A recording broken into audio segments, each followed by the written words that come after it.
నేను ఈరోజు మట్లాదివారం అనుకున్నాను. సాధారణంగా మట్టలు ఉంటాయి కదా, మనోళ్ళు చాలా చక్కగా అలంకరిస్తారు. కానీ లేవేంటి అని మళ్ళీ అనుమానం వచ్చి అనూసుల దగ్గరికి వెళ్ళి అడిగితే, మట్లాదివారం ఈరోజు కాదు పాస్టర్ గారు, వచ్చే వారం అండి అన్నారు. మరి ఎలాగరా బాబు, మట్లాదివారం మెసేజ్ ప్రిపేర్ అయిపోయింది నేను అన్నాను. అంటే అది చాలా పెద్ద ప్రసంగం లేండి మట్లాదివారం గురించి. ఈ వారము ఒకవేళ దేవుని చిత్తమైతే వచ్చే వారం కూడా మరి చెప్పొచ్చు. అందులోకి మనకి ఈరోజే మట్లాదివారం అని అంటే నేను ఎవరి గురించి చెప్తున్నానంటే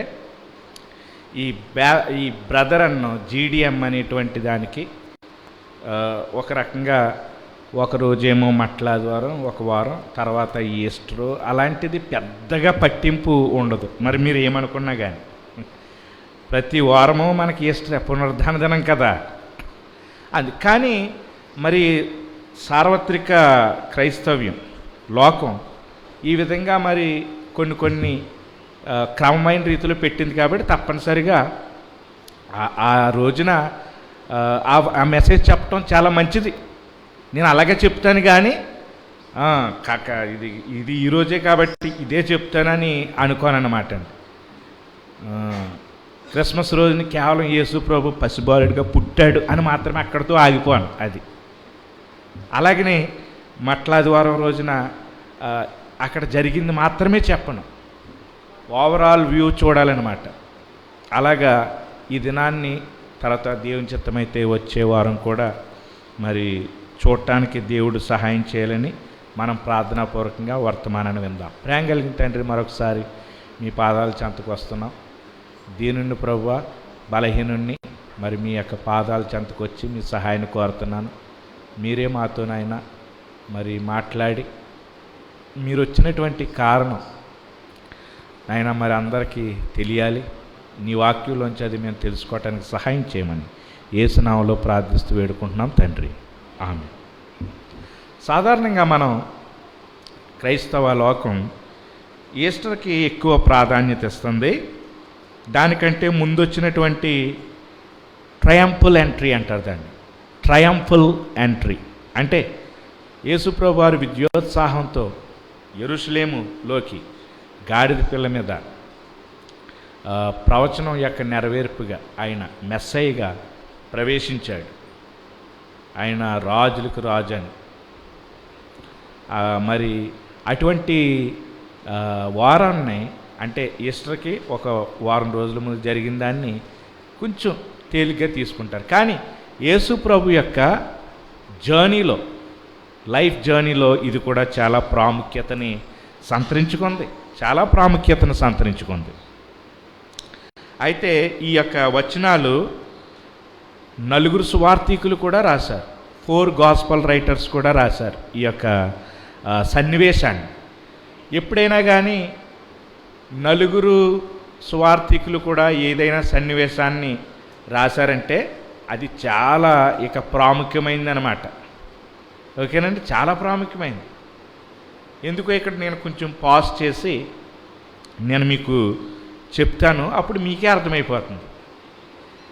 సువార్థికులు అంటే ఈ గాస్పల్ రైటర్స్ మత్తయి, మార్కు, లూకా, యోహాను దేనికి ఎక్కువ స్పేస్ ఇస్తే, స్పేస్ అంటే తెలుసు కదా, దేనికి ఎక్కువ రాయటానికి తమ యొక్క కంటెంట్ను ఉపయోగిస్తే అది తప్పనిసరిగా ప్రాముఖ్యమైంది, నో డౌట్ అనమాట. అది మీరు తెలుసుకోవాలి. దానికి ఎక్కువ ప్రాధాన్యతనివ్వాలి. మళ్ళీ చెప్తున్నాను, రచయితలు యేసు ప్రభు యొక్క జీవితం ఘట్టాల్లో దేనికి ఎక్కువ స్థలాన్ని ఇస్తే, దేని గురించి ఎక్కువ లెంగ్త్ పెట్టి రాస్తే దాన్ని మనం ఏం చేయాలి తెలుసా అండి? చాలా ఎక్కువగా దాన్ని ధ్యానించాలి. అది చాలా ప్రాముఖ్యమైందని కూడా అనుకోవాలి. మన యొక్క సంఘం చరిత్ర పుస్తకం కూడా విడుదలవబోతుంది. మన సంఘ పెద్దలు ఎంతో కష్టపడి ఆ చరిత్ర రాసినప్పుడు కొన్ని జస్ట్ ఒక పాయింట్లో అలా రాయిశారు. నేను చదివాను కాబట్టి చెప్తున్నాను. కొన్ని ఆ పాయింట్ని విశదపరిచారు, ఎక్స్ప్లెయిన్ చేశారు. అప్పుడు మనకు అర్థం అవ్వట్లేదా? ఓకే, ఇది జస్ట్ అవును, కానీ ఇది కొంచెం ఎలాబరేట్ చేసి రాశారు. ఇంపార్టెంట్ ఉందా లేదా చెప్పండి, ప్రాముఖ్యత ఉందా లేదా? అలాగే ఇప్పుడు మీరు యేసు ప్రభు జన్మం చాలా ప్రాముఖ్యమైంది, అందులో తిరిగిలేదు. కానీ విపులంగా ఎంతమంది సువార్థికులు రాశారు? విపులంగా ఎంతమంది సువార్థికులు రాశారు? అయ్యో, ఇది కూడా తెలియదండి. ఎంతమంది సువార్థికులు అంటే గాస్పల్ రైటర్స్ అండి, మత్తయి, మార్కు, లూకా, యోహాను. సువార్థికులు అంటే మీరు అది అనుకోకండి, అంతేగాని ఈ విలియం కేరీ సువార్థికుడు వాళ్ళు అనుకోకండి. గాస్పల్ రైటర్స్ సువార్థికులు అదే అనమాట. ఎవరు రాశారమ్మా? మత్తయి, మార్కు రాశారు కదా. మార్కు రాయలేదమ్మా, అది మత్తయి, లూకా విపులంగా రాశారు కదా. మార్క్ అన్నారు, అది కూడా ఒక అక్షరంలో ఒక సెంటెన్స్లో వాళ్ళు కూడా యేసుప్రభు రావటాన్ని గురించి రాశారు, కానీ వీళ్ళు ఎక్స్ప్లెయిన్ చేసినట్టు చేయలేదు కదా. అది మనిషి కుమారుడు నశించిన దాన్ని వెతకి రక్షించడానికి వచ్చాడని అలా చిన్న చిన్నగా రాయేశారు వాళ్ళు. అలాగే యోహాను కూడా ఒక సెంటెన్స్లో ఆ వాక్యము శరీరధారి అయి మన మధ్య కృపాసత్య సంపూర్ణంగా మన మధ్య నివసించిన ఒక మాటలో రాయేశారు. తర్వాత యేసు ప్రభు వారు శోధించబడిన దానికి, బాప్త్యసం పొందిన దానికి నలుగురు కూడా రాశారా లేదా? రాశారు. ఇంక నేనే చెప్పేస్తాను, ఎందుకంటే ఇవి తర్వాత మిమ్మల్ని అడిగే ప్రశ్నలు ఉన్నాయి, ఇక్కడ అడగను మిమ్మల్ని. ఆయన శోధించబడటం నలుగురు రాశారంటే నలుగురు రాశారు. ఆయన యొక్క మినిస్ట్రీని చాలామంది రాశారు. ఇప్పుడు అసలైన దానికి వస్తాను. ఆయన చివరి వారంలో ఈ యొక్క యెరూషలేములోనికి గాడిద పిల్ల మీద ఎక్కి మెస్సయ్యగా యెరూషలేములోనికి ప్రవేశించడం అనేటువంటిది నలుగురు రాశారంటే నలుగురు రాశారు. యేసు ప్రభు యొక్క శ్రమలు నలుగురు రాశారంటే నలుగురు రాశారు. ఆయన్ని మరణం, ఆయన్ని సమాధిలో పెట్టడం నలుగురు రాశారంటే రాశారు. ఆయన తిరిగి లేవటం నలుగురు రాశారంటే రాశారు. కాబట్టి మీరు ఇది గమనించవలసింది ఏంటంటే ఆయన శ్రమలు, మరణము, సమాధి, పునరుద్ధానము ఎక్కువ స్పేసు ఇవ్వబడ్డది, మీరు మర్చిపోవద్దు. ఇప్పుడు యేసుప్రభు వారు యెరూషలేములోనికి వెళ్ళినటువంటి సంఘటన నలుగురు సువార్థికులు రాశారు. మత్తయి ఏమో 21వ అధ్యాయము మొదటి 11 వచనాలు దీని గురించి రాశాడు. మత్తయి సువార్త మీరు తెలుసుకోవటానికి చెప్తున్నాను అనమాట. 21వ అధ్యాయం మొదటి 11 వచనాలు మత్తయి గారు రాస్తే, మార్కు 11వ అధ్యాయము 1 నుంచి 10 వరకు ఆయన రాశాడు. లూకా గారు 19వ అధ్యాయము 28 నుండి 40 వరకు లూకా రాశాడు. మరి యోహాను సువార్తలో కూడా 12వ అధ్యాయము 12వ వచనం నుండి 19వ వచనం వరకు ఆయన రాశాడు. సరే, ఇప్పుడు అసలు ఈ మట్లాదివారం ఎందుకు, ఆ మట్లాదివారం రోజున ఏం జరిగింది, అసలు మట్లాదివారం దేనికి ప్రాముఖ్యతను సంతరించుకుంది అనేటువంటిది చూద్దాం. కొన్ని విషయాలు చాలా ఇంపార్టెంట్ విషయం కదా యేసు ప్రభు యొక్క జీవితంలో. కాబట్టి కొన్ని విషయాలు మనం చూద్దాం. మట్లాదివారం యేసు ప్రభు వారు యెరూషలేములోనికి ఆయన గాడిద పిల్ల మీద ఎక్కి యెరూషలేములోనికి ప్రవేశించాడు కదా. ఇప్పుడు ప్రశ్న ఏంటంటే, నేను ఆ వచనాలు చాలా పెద్ద పెద్ద ప్యాసేజెస్ కాబట్టి నేను చదవట్లేదు, అక్కడక్కడ మాత్రం నేను చదివి మిమ్మల్ని చదవమంటాను, అప్పుడు చదవండి. ఎందుకు మొట్టమొదటిగా ఒక ప్రశ్న, యేసు ప్రభు వారు గాడిద మీద ఎక్కి రావాల్సి వచ్చింది, అది మొట్టమొదటి ప్రశ్న. మత్తయి సువార్త 21వ అధ్యాయము 2 నుంచి 5 వరకు చదవండి. అక్కడ ఏమని కనపడుతుంది మనకి? మీ ఎదుటనున్న గ్రామమునకు వెళ్ళుడి, వెళ్ళగానే కట్టబడి ఉన్న ఒక గాడిదయు దానితోనున్న ఒక గాడిద పిల్లయు మీకు కనబడును. వాటిని విప్పి నా యొద్దకు తోలుకుని రండి. ఎందుకు? Why come riding on the donkey? ఎందుకని మీరు ఆలోచన చేయండి. ఒకవేళ నాకు జవాబు చెప్పకపోయినా, మీ స్వరం తెరిచి చెప్పకపోయినా, అసలు ఎందుకు ఆయన గాడిద మీద రావాలి యెరూషలేములోనికి? ఒక మెస్సయ్యగా గాడిద మీదే, లేకపోతే గాడిద పిల్ల మీదే ఎందుకని యెరూషలేములోనికి ప్రవేశించాలి? అది నా ప్రశ్న అన్నమాట. కాబట్టి నేను కొంత సమయం ఒకవేళ ఆగి మిమ్మల్ని అడుగుతున్నాను అనుకోండి, మిమ్మల్ని ఇబ్బంది పెడుతున్నానని మాత్రం మీరు ఎట్టి పరిస్థితులు అనుకోవద్దు. కానీ ఎందుకు నిజంగా అని ఆలోచన చేయండి. జవాబు తెలిసినది చెప్పండి, తెలియకపోతే ఏం పర్వాలేదు. ఎందుకు గాడిద పిల్ల మీద రావాలి? అది చెప్పేశారు అయ్యగారు. ఇంకా అంత మాటిగా అయ్యగారికి అవ్వద్దు ఛాన్స్. మీరు కూడా చెప్పండి. Obviously it was the fulfilment of the prophecy. ఇది ప్రవచనం యొక్క నెరవేర్పు. అసలు ఎవరు చెప్పారు ఈ ప్రవచనం? కాబట్టి ఇబ్బంది పెట్టండి. జకరియా చెప్పాడు ఈ ప్రవచనాన్ని. చదువుదామా? జకరియా గ్రంథం 9వ అధ్యాయం 9వ వచనంలో ఏమనుందో? జకరియా గ్రంథం 9వ అధ్యాయము 9వ వచనంలో ఏముంది? సియోని నివాసులారా బహుగా సంతోషించుడి, యెరూషలేము నివాసులారా ఉల్లాసంగా ఉండండి. నీ రాజు నీతిపరుడును రక్షణ గలవాడును గాడిదను గాడిద పిల్లను ఎక్కి నీ యొద్దకు వచ్చుచున్నాడు.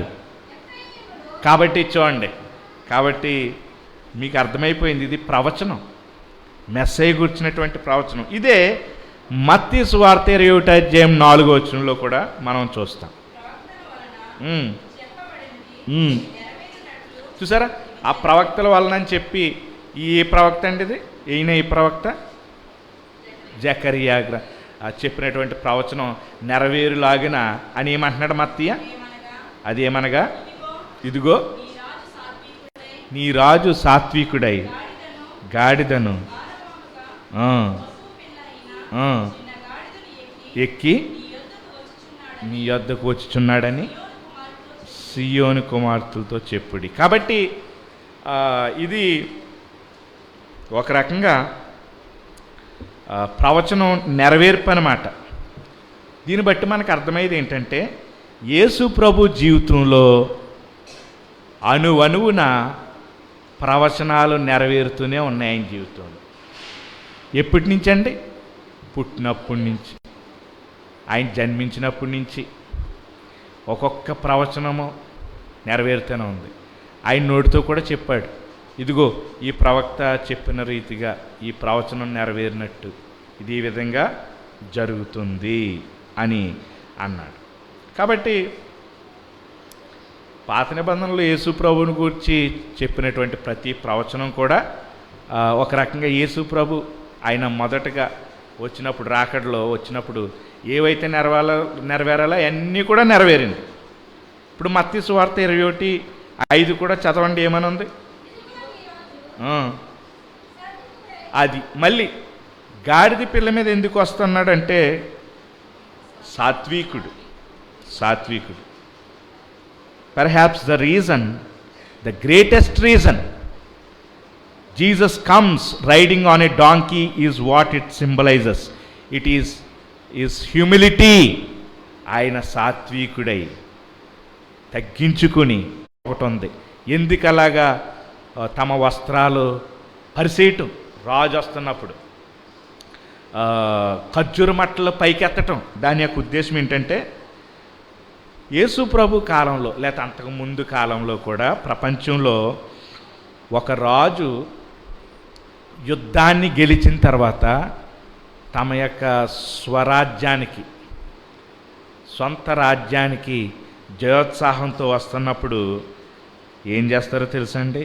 ఆ రాజుకి స్వాగతం ఆయన వచ్చిన కాడి నుంచి, ఎక్కడి నుంచి అయితే వాళ్ళకి కనపడుతున్నారు. ఒలింపిక్స్లో అవార్డులు ఇస్తారు. ఫస్ట్ది పైకి ఉంటుంది, మొదటిగా వచ్చినటువంటి వాళ్ళది. సెకండ్ది కొంచెం దానికంటే కొంచెం తక్కువ ఉంటుంది. థర్డ్ది ఈ రెండింటికంటే తక్కువ ఉంటుంది. ఇది ప్రాక్టీసు. మరొకవేళ రోమన్ అథ్లెటిక్ కాంపిటీషన్లో అయితే ఏం చేస్తారో తెలుసా, విన్నర్కి పామ్ బ్రాంచ్ని చేతికిస్తారనమాట. అంటే ఆ ఈత మట్టని లేదా ఖర్జూరపు మట్టని చేతికిచ్చి పైకి ఎత్తమంటారు. అదేంటంటే బలానికి విజయానికి గుర్తు. ఓకే, కాబట్టి ఈ నేపథ్యం ఎంతైనా తెలుసుకోవటం అవసరం అన్నమాట. నిజంగా ఒక రకంగా నాకు ఈ నేపథ్యం చదివేంత వరకు కూడా నాకు ఇది తెలీదు. ఈత మట్ట ఉందా లేదా, కొట్టుకొచ్చామా లేదా, దానికి పువ్వులు ఎట్టామా లేదా, ఈ గొడవ అనమాట. ఇది ఒకవేళ ఈ లేకపోతే. కానీ మనం ఇలా ఎందుకు పెడుతున్నాం, దీని నుంచి కూడా ఒక సిగ్నిఫికెన్స్ నేను మీకు చెప్తాను. అంటే దీన్ని ఈ విధంగా ఆపాదించుకోవచ్చు. మనకేమీ ఇలా ఆపాదించుకోవటంలో మనం సందేహపడవసరం లేదు. ఎందుకంటే ఇది వాక్యానుసారమైనది కూడా. ఏంటంటే అది ఖర్జూరపం లేకపోతే ఈతకి మట్టలు ఎలా ఉంటాయి చెప్పండి? ఏముంటే సూదిగా ఉంటుంది. ముళ్ళు ఉంటుందా? ముళ్ళు ఉంటుంది. ఆ మట్టను పైకెత్తినప్పుడు నిజానికి రోమీల్ని ఇంకా అక్కడ యేసుప్రభు వారు మట్టి కరిపించకపోయినా కానీ, రోమీల్ని సామ్రాజ్యాన్ని అక్కడ యేసుప్రభు వారు భౌతికంగా వారిని జయించకపోయినా కానీ, యేసుప్రభు అన్నాడు కదా, ఈ రాజ్యం వేరు నా రాజ్యం వేరు అన్నాడు. నా రాజ్యం ఇక్కడది కాదన్నాడు కదా. ఆ యొక్క ఈత మట్టలు దేనికి సూచనో తెలుసా అండి? అవును, యేసుప్రభు వారి విజయం సాధించాడు. దేని మీదో తెలుసా? మరణం మీద, పాపం మీద. అందుకనే కదా పౌలు భక్తుడు మొదటి కొరింథీలో అంటాడు, మరణమా నీ ముళ్ళెక్కడా, సమాధిని విజయం ఎక్కడా. ఎప్పుడైతే ఒక విశ్వాసులంగా ఒకవేళ మనం ఈరోజు పట్టుకోకపోవచ్చు, ఆ మట్టన పైకెత్తినప్పుడు వాళ్ళ గ్రహించారంటారా? రోమీల మీద మాకు విజయం రాకపోయినా యేసు ప్రభువారు మమ్మల్ని మా పాపముల నుంచి విడిపిస్తాడు. మా మరణం ఎవరైనా చనిపోవాల్సింది, కానీ మరణమా అని విజయం ఎక్కడ, మరణం తర్వాత నా బ్రతికి ఏంటని ఆలోచించేటువంటి వారికి భరోసా ఇస్తున్నాడు, నిరీక్షణ ఇస్తున్నాడు. ఇదిగో నేను ప్రథమ ఫలంగా తిరిగి లేచాను, ఇదిగో నన్ను విశ్వాసం ఉంచుకోవాలి, నా వెనక నేను వచ్చినప్పుడు తిరిగి లేస్తారనేటువంటిది. మరణం పైన విజయం, మరణపు ముళ్ళు విరిచాడు, విక్టరీ. చూసారా? ఆ కాలంలో ఉన్నటువంటి యూదులు పరిసయ్యులు ఒక రకంగా అర్థం చేసుకుంటుంటే, యేసుప్రభు వారు మరొక రకమైనటువంటి ఆధ్యాత్మికమైనటువంటి పాఠాలు నేర్పించాలనుకుంటున్నాడు. ఒకటేమో గాడిద పిల్ల మీద రావటం రాజుగా, ఒకటేంటంటే నేను ఒకవేళ మీరు ఆశించినట్టుగా మెస్సయ్యగా మీరు రోమా బానిసత్వంలో ఉన్నారు కదా, నేను తప్పనిసరిగా వీళ్ళని ఓడించి మీకు రాజ్యం ఇవ్వాలి. మీరు ఆలోచిస్తున్నారు, కరెక్టే, చేస్తాను. కానీ ఇంకా మీ హృదయాలు, యు ఆర్ నాట్ ప్రిపేర్డ్, మీరు ఇంకా సిద్ధపడలేదు. మీలో కూడా రోమీలకున్న నియంతృత్వ పాలన లేకపోతే అహం ఉంది. పాపంలో మీరు మగ్గిపోతున్నారు. ముందు దాన్ని గ్రహించండి. మీరు దాన్ని గ్రహించి మీ పాపాలను కనుక మీరు ఒప్పుకొని స్వీకరిస్తే నన్ను ఫస్ట్ అది అని సాత్వికుడు అని ముందది తెలియజేస్తున్నాడు. రెండవదిగా, అవును ఈ మట్టలు పట్టుకున్నప్పుడు నేను బలమైనటువంటి రాజునే, రాజులకు రాజుని, నేను విజయాన్ని సాధిస్తాను అని సూచిస్తుంది. కానీ అవును, నేను ఈ భౌతికమైన రాజ్యాన్ని ఓడించే ముందు మీ అహాన్ని ఓడించాలనుకుంటున్నాను ముందు. అంతేకాదు, మిమ్మల్ని అంతకంటే భయంకరంగా పట్టి పీడిస్తున్నటువంటి పాపము, మరణం నుంచి మీకు విజయాన్ని ఇవ్వాలనుకుంటున్నాను అన్నాడు. ఎంత అద్భుతమైనటువంటి విషయం అండి ఇది. కాబట్టి ఒక రకంగా మట్టలు ఎందుకు పట్టుకున్నారు వాళ్ళు అంటే, యేసు ప్రభువుని రాజుగా కలిగి ఉండి తమల్ని బాధిస్తున్న రోమీల్ని చంపేయాలి, ఓడించేయాలనా, లేకపోతే నాలో ఉన్నటువంటి అహాన్ని ప్రభువు చంపాలి, నేను ముందు ప్రభువుకు దాసుని అయిపోవాలి, నా పాపాలు క్షమించబడాలి, నా ఆధ్యాత్మికంగా నేను రక్షించబడాలి, చనిపోయినా కానీ బ్రతకాలి అని అనుకుంటున్నారా వాళ్ళు? అలా అనుకోవట్లేదు. కాబట్టి చూడండి, కావాలంటే కొన్ని వచనాలు యేసు ప్రభువుని వాళ్ళు ఎందుకు వెంబడించారంటే కొన్ని వచనాలు ఇక్కడ ఉన్నాయి. నేను చదవట్లేదు కానీ నెంబర్ 1, యేసు ప్రభుని వారు రాజుగా చేయాలనుకుంటున్నారు. అది ఎప్పుడో తెలుసా అండి? ఏ సందర్భం తర్వాత తెలుసా యేసు ప్రభుని రాజుగా చేయాలనుకుంటా? ఎప్పుడైతే 5 రొట్టెలు 2 చిన్న చేపల్ని 5,000 మంది పురుషులకు పంచాడో వెంటనే ఏమనుకున్నారు? యేసు ప్రభువుని. మరి ఇంటెన్షన్ ఏంటి అనుకుంటున్నారు చెప్పండి? ఇంటెన్షన్ ఏంటి? ఇక మమ్మల్ని రోమా బంధకాల నుంచి, బానిసత్వం నుంచి విడిపించేటువంటి రాజు వచ్చేసాడు అనుకుంటున్నారే తప్ప మా పాపాల నుండి రక్షించే రాజు అని ఆలోచన చేయట్లేదు. కాబట్టి మొట్టమొదటిగా యేసు ప్రభు వారు ఆ పాఠాన్ని నేర్పించాలనుకుంటున్నారు. అది రెండవది. ఇంకా కొన్ని ఉన్నాయి. Others because they wanted a political kingdom, one that would free from the tyranny of Roman oppression. అంటే వాళ్ళందరూ కోరుకునేది ఏంటో తెలుసండి? యేసు ప్రభు దగ్గర నుంచి ఆ రాజకీయమైనటువంటి రాజ్యాన్ని యేసు ప్రభు తీసుకురావాలి. ఆ నియంత్రత్వ పాలన నుంచి, అప్రెషన్ నుంచి యేసు ప్రభు వీరిని రక్షించాలి, రోమా అప్రెషన్ నుంచి అనుకున్నారు. కానీ అది కాదు ముందు యేసు ప్రభు చేయాలనుకుంటుంది. కాబట్టి for the most part they made him the kind of king they wanted. అంటే నాకు కావలసినటువంటి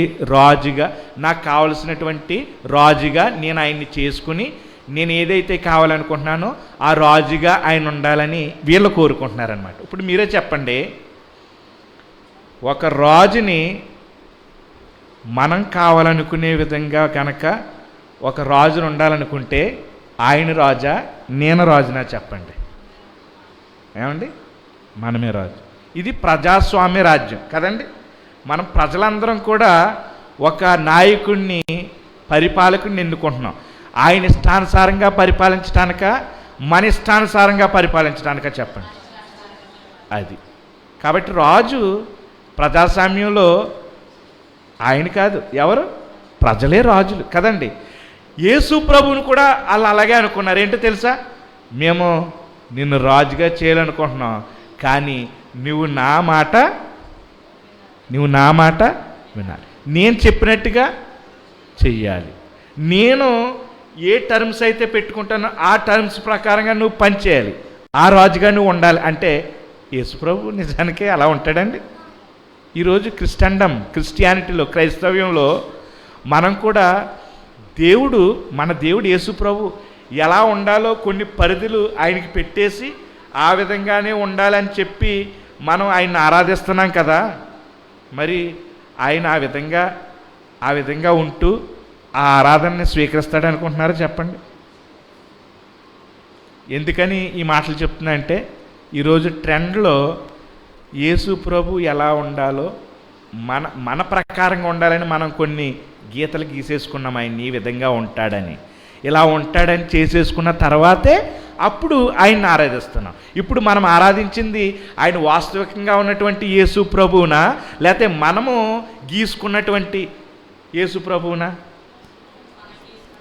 మరి అలాగే గీసుకున్న యేసు ప్రభువుని ఆరాధిస్తుంటే నిజమైన యేసు ప్రభువుని ఆరాధించినట్టేనా? మోసపోతున్నాం. అలా మీరు ఉండాలని చెప్పినప్పుడు మా వల్ల కాదు ఈ దేవుడు అన్నమాట. తర్వాత మూడవది మనం ఎన్ని చూసినప్పుడు, ముందు గాడిద పిల్ల మీదే ఎందుకు ఆయన ఎక్కొచ్చాడు. రెండోదండి,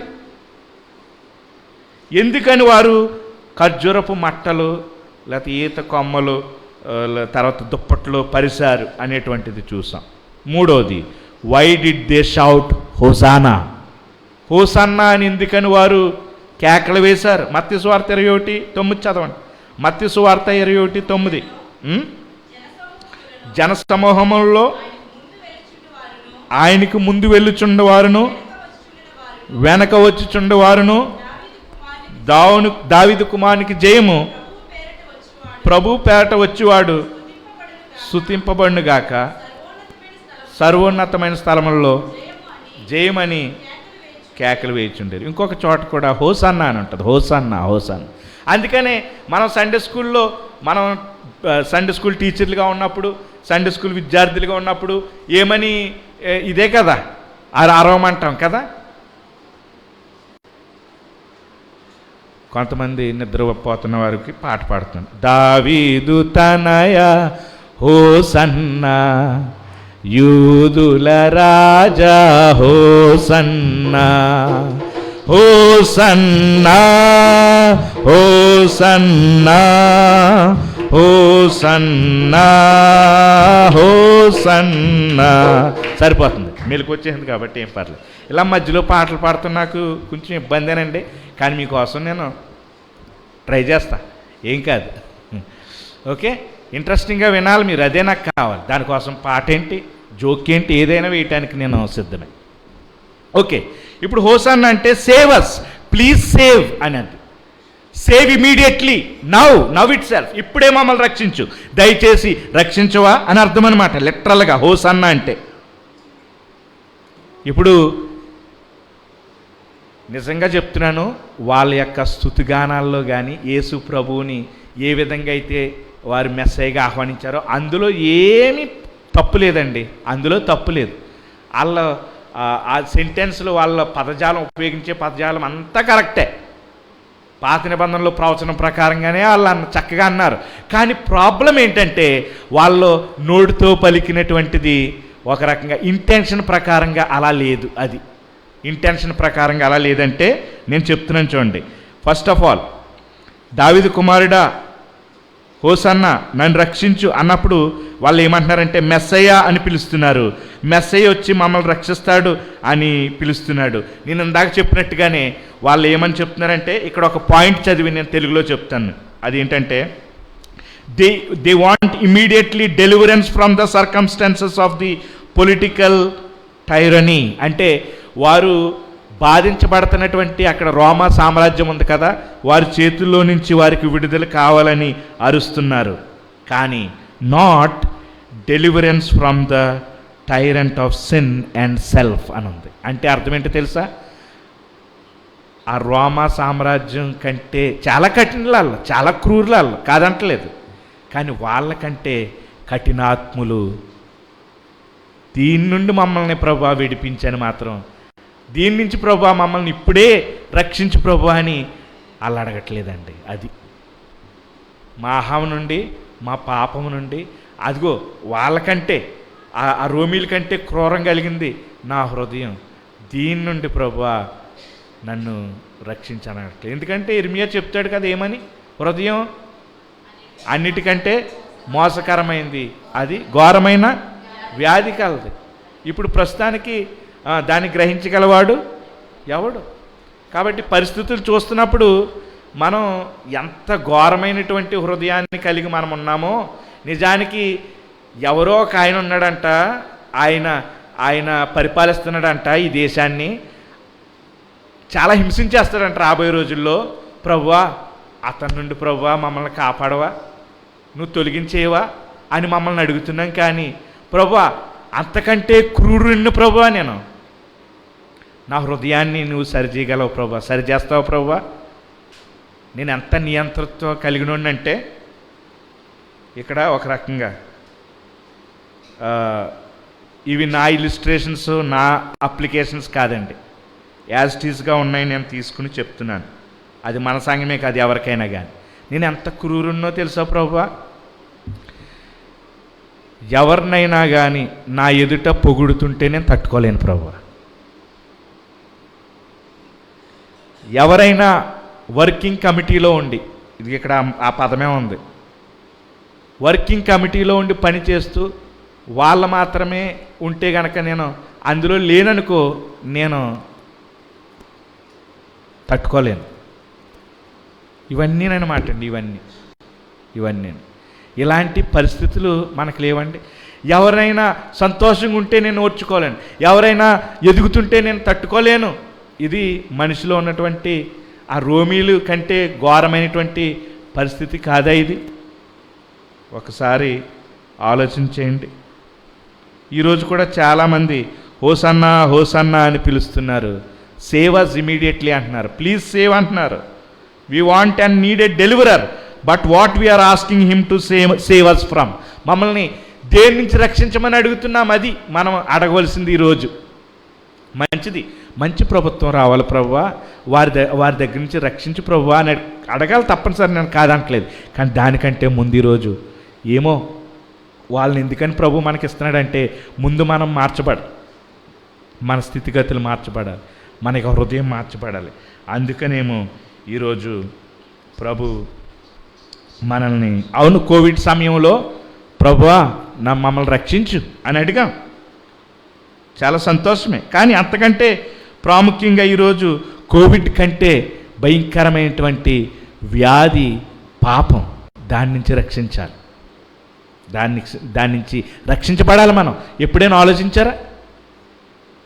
ఒక రాజ్యం రాబోతుందంట ఈ దేశంలో, ఆ రాజ్యం చాలా భయంకరమైందంట. కానీ ఆ రాజ్యం కంటే భయంకరుణ్ణి నేను, నా స్వభావాన్ని ప్రభువా మీరు రక్షించాలి, ఇలాగుంటే నేను నరకాగ్నికి వెళ్ళిపోతాను ప్రభువా, నన్ను రక్షిస్తావా అని ఈరోజు మనం అడగాలి. నిజానికి మనం అడగాలి. కాబట్టి హోసన్నా హోసన్నా, ఇందులో తప్పేమీ లేదు. మన పిల్లలు కానీ మనం కానీ ఆ రొబ్బలు పట్టుకున్నప్పుడు హోసన్నా అని అరవాలి తప్పనిసరిగా, అది ప్రవచనం నెరవేర్పు. దావీదు కుమారుడు యేసు ప్రభు అనాలి. సర్వోన్నతుని యొక్క ఏమని ఉన్నది ఇంకాను, ఆయన ప్రభు పేరట వచ్చేవాడు స్తుతింపబడును, ఇవన్నీ కరెక్టే. కానీ హోసన్నా అన్నప్పుడు మనల్ని దేని నుండి రక్షించాలి అనేది పాయింట్ ఈరోజు. ఇక నేను కుటుంబ నేపథ్యంలోనికి కానీ సంఘం నేపథ్యంలోనికి కానీ వెళ్ళి చాలా మాటలు అనొచ్చు. కానీ అందం ఏం పర్వాలేదు. ఏంటంటే ప్రభు ఏంటండి, కానాను అక్కడ పెళ్లిలో నీటిని ద్రాక్షరసంగా మార్చడం. తర్వాత ఈవెన్ 4 రోజులు అయిపోయినా సమాధిలో ఉన్నటువంటి లాజర్ని ఏం చేశాడండి ఆయన? సమాధిలోంచి తిరిగి లేపాడు. ఇదంతా ఎక్కడ జరుగుతుందంటే ఇది బేతనియా. ఇక ఆయన యెరూషలేముకి వెళ్తున్నప్పుడు తెలిసిపోతా, అలాంటి సమయంలో చాలా అద్భుతాలు చేశాడు. అందుకని పరిసయ్యులు ఒక రకంగా జనాలు వీళ్ళు కూడా పెద్ద పెద్ద సర్మలను ప్రిపేర్ అయ్యి వస్తారండి. అక్కడ వేదికలు ఉంటాయి, వేదికల మీద ప్రజలందరూ ఉన్నప్పుడు లెక్చర్లు ఇస్తూ ఉంటారు వీళ్ళు పరిసయ్యులు, శాస్త్రులు. అయితే యేసు ప్రభు మాట్లాడే మాటలకి ఆ దేవాలయంలోనూ ఆ పరిసర ప్రాంతాల్లోనూ యేసు ప్రభు చేసినటువంటి అద్భుత కార్యాలు, సూచన క్రియలకి వీళ్ళ సభల్లో ప్రజలు తగ్గిపోతున్నారు. ప్రజలందరూ ఎక్కడికి వెళ్ళిపోతున్నారండి? ఇంకా సమస్య లేదు అందులో. ఎవరి దగ్గరికి వెళ్ళిపోతారు? యేసు ప్రభు దగ్గరికి వెళ్ళిపోతారు. ఎంత భయంకరమైనటువంటి స్వార్థమో, కుళ్ళి వచ్చేసిందో తెలుసా ఈ పరిసయ్యులకి? యేసు ప్రభుని చంపటానికి ఎంత ఎన్ని ప్రయోగాలు చేశారు, చంపేయాలని చూశారు. ఒకటేమో సమయం రాలేనందుకు చంపలేకపోయారు. ఇంకొకటి ఏంటంటే యేసు ప్రభువుని పెద్ద ప్రవక్తగా ఇక్కడ చెప్పినట్టుగా, నజరేతు నుంచి వచ్చినటువంటి ఆయన ప్రవక్తగా ఆయన వారిని చూశారు. అలా 15,000 మందితో ఆ చిన్న పట్టణం కిక్కిరిసిపోతున్నప్పుడు యేసు ప్రభువుని చంపుదామని ఎవడైనా అలా వెళ్తే ఎవడొకడు అలా వస్తూ ఉంటాడు, ఎవరికి మరుగై ఉండడు. కాబట్టి యేసు ప్రభుని ఏమన్నా కొంచెం చేసినా ఇక ఏమవుతుందో తెలుసా? భయంకరమైన వీళ్ళని ఊరుకోరు. ఇంకా ప్రజలందరూ కూడా వీళ్ళని రాళ్ళతో కొట్టి చంపేయచ్చు కూడా. అందుకని యేసు ప్రభు వారి మీద చేయి వేయలేదు. దేవాలయంలో కూడా వీళ్ళు చేసే అక్రమాన్ని చూసి ఆయన ఇంకా సిలువ మీదకి అప్పగించబడతాడని చెప్పి ఆ తండ్రి ఇల్లుని వ్యాపార స్థలంగా చేసినందుకు, దొంగల గుహగా చేసినందుకు ఆ యొక్క టేబుల్స్ని ఏం చేశాడంటే తిప్పేశాడు. ఆ తర్వాత ఈ యెరూషలేములోకి వెళ్ళిన తర్వాత రోజు ఏం చేశాడంటే దేవాలయాన్ని అంతా శుద్ధీకరించాడు. మరి చెప్పండి, ప్రజలందరూ వీళ్ళ వైపు చూడాలనుకుంటున్నప్పుడు పరిచయాలు మేము చాలా గొప్పలు, ఇంటర్నేషనల్ స్పీకర్ అన్నప్పుడు ఒక ఆయన వచ్చి క్రెడిట్ అంతా ఆయన కొట్టేస్తున్నప్పుడు కుళ్ళి రాదా? స్వార్థం రాదా? తర్వాత ఏంటంటే ఈవెన్ చనిపోయినోడిని 4 రోజుల తర్వాత లేపాడంటే అసలు ఆయన్ని చంపడానికి చూసారు. ఇంకా భయంకరమైన పరిస్థితి ఏంటంటే బ్రతికినటువంటి లాజర్ను కూడా చంపేయడానికి చూశారు. ఎంత దారుణం! వచనాలు దేవుని చిత్తమైతే వచ్చే వారం చూద్దాం. తర్వాత ఇంకా వాళ్ళు చేసే పనులన్నీ కూడా తప్పని ఆ టేబుల్స్ని ఓవర్త్రో, అంటే వాళ్ళు వ్యాపారం చేసే బలాలన్నీ తిరగేసినప్పుడు వాళ్ళందరినీ కొరడాతో తరిమి కొట్టినప్పుడు ఇంక చూడండి ఇంకెంత కోపం వస్తుంది, ఎంత కోపం వస్తుంది వాళ్ళకి, ఎంత పగ పెట్టుకుంటారు, ఎంత ద్వేషం పెట్టుకుంటారు. యేసు ప్రభు ఎవరు అర్థం చేసుకోలేకపోయారు. కానీ యేసు ప్రభుని ఏమన్నారంటే ఈయన యేసు అయితే నజరేతులో గలిలీలో ఉన్నటువంటి నజరేతు వాడేటువంటి ఒక ప్రవక్త అన్నారు. అవునా కదమ్మా? అవును, ఆయన ప్రవక్త నిజంగానే. ఎందుకంటే ఆయన ముందే ప్రవచించేశాడు యెరూషలేం నాశనం అయిపోతుంది అని. మీరు ఇలా అనుకుంటున్నారు కదా, ఇంత సుందరమైన దేవాలయం కట్టడం చూశారు కదా, రాయి మీద రాయి ఉండదు, అంటే ఇటుక మీద ఇటుక వండుకోకుండా ఫ్లాట్ అయిపోతుంది అన్నాడు. నిజంగానే రోమా చక్రవర్తి అయినటువంటి టైటస్ అనేటువంటి ఒక రాజు, ఒక గవర్నర్ వచ్చి ఆ యెరూషలేముని తగలబెట్టేశాడు. తర్వాత ఇక రాయి మీద రాయి కూడా వండుకోకుండా నాగళ్ళ పెట్టి దున్నించేశాడు అంతే. యెరూషలేం నాగలు పెట్టి దున్నించేస్తే మీరు చెప్పండి, పునాదుల్లో రాయిలైన ఉంటాయా? ఉండవు. అదే చెప్పాడు యేసుప్రభు వారు. అదే జరిగింది 70 అంటే క్రీస్తు శకం 70 సంవత్సరంలో అదే జరిగింది. రోమీలు యొక్క అలా చేసినందుకు యూదులందరూ దేశం నలుమూలలా ప్రపంచం నలుమూలలా వెళ్ళిపోయారు. అవును, ఆయన ప్రవక్త. అంతేకాదు ఆయన్ని ఎవరు ఎరగనని బొంకుతాడో వాని గురించి ప్రవచించాడు, ఎవరు 30 వెండి నాణాలకు అమ్మేస్తారో వారి గురించి ప్రవచించాడు. ఆయన జీవితంలో జరిగింది అది, ఆయన జీవితంలో జరిగింది. అంతేకాదు ఆయన తన యొక్క సొంత మరణం గురించి, సమాధి గురించి, తర్వాత పునరుద్ధానం గురించి ప్రవచించాడు. మరి ఆయన ప్రవక్త కాకుండా పోతాడా? ఆయన ప్రవక్త. కానీ ప్రవక్త కంటే గొప్పోడు ఆయన. ఈరోజు అదే నువ్వు తెలుసుకోవాలి. ఇక 5 నిమిషాల్లో నేను ముగిస్తాను. ఆయన ప్రవక్త కంటే గొప్పోడు. Who is Jesus? He is more than A prophet. He is more than A prophet. కొంతమంది కేవలం ఒక మతస్థులు ఆయన్ని కేవలం ఒక ప్రవక్తగానే చూస్తారు. ఆయన ఎందుకని ప్రవక్త కంటే చాలా గొప్పవాడు? ఆయన్ని 3 పదవులు ఆయనకు ఉన్నాయి, 3 బాధ్యతలు ఆయనకు ఉన్నాయి. ఏంటో తెలుసా? Prophet, priest and king. అలా ప్రపంచంలో ఎవరూ లేరు. ఒకే వ్యక్తి 3 బాధ్యతలు నెరవేర్చినాడు. ప్రాఫెట్, ప్రీస్ట్ అండ్ కింగ్ అంటే ప్రవక్త, ప్రధాన యాజకుడు, అంతేకాదు రాజు. ఈ 3 బాధ్యతల్ని ఒకేసారి నెరవేర్చినటువంటి వాడు ఎవరంటే యేసుప్రభు వారు. ఆయన దేవుడు ఎలా అని చెప్పగలుగుతామంటే, ఆయనకి రోగాల మీద అధికారం ఉందా లేదా చెప్పండి? ఎన్ని రోగాలండి, ఎంతమందిని ఆయన బాగుపరిచాడు సువార్తలో చదివినప్పుడు. ఆయనకి ఈవెన్ సృష్టి మీద అధికారం ఉందా లేదా? గాలిని, సముద్రపు తుఫాన్ని ఆపాడు, అవి కూడా ఆయనకి లోబడ్డాయి. అంతేకాదు ఆయన అన్నాడు బ్రతుకున్నప్పుడు, ఈ మాటను బట్టి కూడా నిందించేశారు ఎవరు? పరిసయ్యులు. ఈ దేవాలయాన్ని మీరు పడగొట్టండి. ఆ దేవాలయం దగ్గర నిలబడి ఈ దేవాలయాన్ని పడగొట్టను అనలేదు ఆయన. ఈ దేవాలయాన్ని పడగొట్టండి, దీన్ని నేను 3 దినాల్లో లేపుతానన్నాడు. వాళ్ళేమో ఆ దేవాలయం అనుకుని బ్లేమ్ వేశారు. కానీ యేసుప్రభు చెప్పింది ఆయన శరీరం అనే దేవాలయం. అలాగనే ఆయన్ని సిలువ వేసిన తర్వాత 3 రోజుల్లో తిరిగి కట్టాడు ఆయన దేవాలయాన్ని. ఆయన శరీరాన్ని లేచాడు, ఆయన మరణాన్ని గెలిచి లేచాడు. అంతేకాదు పాపములు క్షమించడానికి మనుష్య కుమారునికి అధికారం ఉందన్నాడు. ఎవరు చెప్పగలుగుతారండి అటువంటిది? కాబట్టి ఆయన ప్రవక్త కంటే గొప్పోడు. ఈరోజు ఇంకా ఎవరైనా ఆలోచన చేస్తున్నారా? నేను యేసుప్రభుని ఆర్డినరీగా ఈ మట్లాదివారం రోజుని ఏ విధంగా అయితే కరెక్ట్ వర్డ్స్ పలికారో ఆలకలానే పలుకుతున్నానండి.